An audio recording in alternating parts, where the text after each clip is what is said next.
ہمارا خواب تھا کہ ایک محفل ہو جس میں ہم موسیقی کو سنیں، کیونکہ ہمارے معاشرے میں موسیقی آہستہ آہستہ جو ہے وہ دم توڑ رہی ہے، کیونکہ مردہ معاشرے جو ہیں وہاں موسیقی نہیں سنی جاتی۔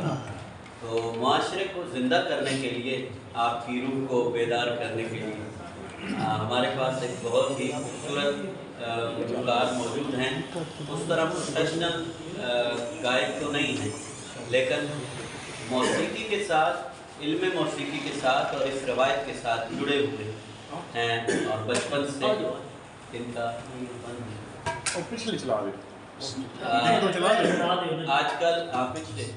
آج کل یونان میں مقیم ہیں۔ یونان میں کافی عرصے سے وہاں پر اپنا کام کر رہے ہیں، اپنے فن کو بھی زندہ کر رہے ہیں، پاکستان کے لیے بھی کام کر رہے ہیں۔ یہ آئے ہوئے تھے، علی پور سے ان کا تعلق ہے، تو ہمارے دوست ہیں، وقار تقوی صاحب کے دیرینہ دوست ہیں، میرے بچپن سے دوست ہیں، ہم مل کے پڑھتے رہے ہیں۔ تو یہ آئے ہوئے تھے، ہم نے انہیں درخواست کی کہ آپ ہمیں محظوظ کریں موسیقی کے لحاظ سے، تو انہوں نے ہماری درخواست کو قبول کیا۔ ہم ان کے تہ دل سے ممنون ہیں۔ اور آج ادبی فورم ہم سخن پر یہ ادبی تاریخ میں غالباً پہلا واقعہ ہے جس میں ہم ادب کو ابھرتا ہوا دیکھیں۔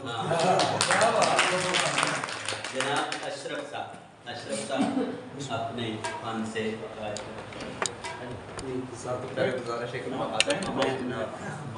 پڑھے لکھے حضرات تشریف فرمائیں۔